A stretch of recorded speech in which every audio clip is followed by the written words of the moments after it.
Stone approaches the dimly lit motel he's been called to investigate.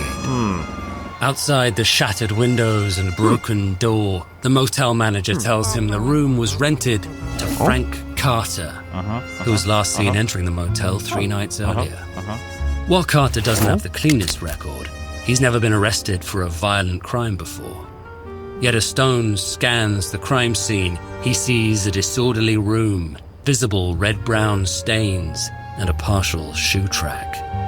All these details hint at a bloody struggle, but there aren't enough clues to say exactly what happened.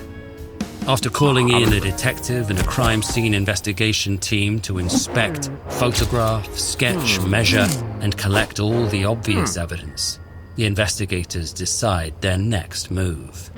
It's time to apply luminol. Luminol, also known as 3-aminothalhydrazide, was first introduced as an investigative tool in 1937 by a German forensic scientist named Dr. Walter Specht. Almost a decade earlier, research found that when mixed in a solution with an oxidizing agent and exposed to certain compounds, luminol molecules rapidly oxidize, become excited, and emit a faint blue-white glow as they return to their normal state. This process is called chemiluminescence, and Specht discovered he could trigger it by exposing luminol to hemoglobin, a protein found in red blood cells. So by spraying the solution in a dark crime scene, he could illuminate even the faintest traces of blood. This is what Officer Stone is hoping to do back at the motel. The lights are switched off, and the forensic team sprays luminol across the walls, floor, and ceiling.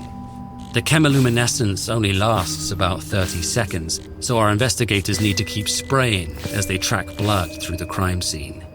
But if they find a trail, the specific patterns of blood could help reconstruct what might have happened. In some crime scenes, luminol might reveal footprints or drag marks. It can show larger drips associated with slowly bleeding wounds or fine spatter, suggesting high-impact wounds from firearms or motorized tools. The absence of a reaction can be just as informative, indicating when people or objects blocked blood from hitting a surface. And since luminol will react even if the blood is extremely diluted, it's almost impossible to clean a bloody crime scene well enough to prevent chemiluminescence.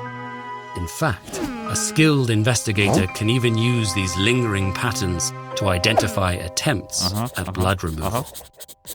In this case, Officer Stone finds spattered spots of blue light on the floor, suggesting an impact wound and a struggle. Shoe track impressions and a glowing handprint on the kitchen countertop line up with the drag mark on the floor. Following the trail from the foot of the bed, the investigators end up in the parking lot, suggesting the victim was placed inside a vehicle. These stains make a strong case for the narrative revealed by luminol, but investigators have to be careful, since the chemical's high sensitivity is a double-edged sword. Not only does luminol react to very old bloodstains, with some cases showing chemiluminescence on objects thousands of years old, it can also react to cleaning agents, like bleach, or materials containing copper. This is why luminol is what's called a presumptive blood test. It indicates the possible presence of blood, but a confirmatory test with chemicals that only react to hemoglobin must be done to prove it. If a positive reaction for blood is confirmed, however, DNA tests can be especially useful for identifying and eliminating potential suspects. Officer Stone submitted a DNA sample from the motel for that exact purpose, and the results found exactly the clue he needs. The blood belongs to Frank Carter, suggesting that he may be the victim, not the culprit. Stone is mulling over this new evidence when he gets a call from a local state trooper. After pulling over an erratic driver, the trooper noticed what appeared to be bloodstains on the rear bumper. The car's trunk was empty, but luminol testing later revealed traces of blood throughout the car. One more DNA test confirms Stone's suspicions. Carter was the victim.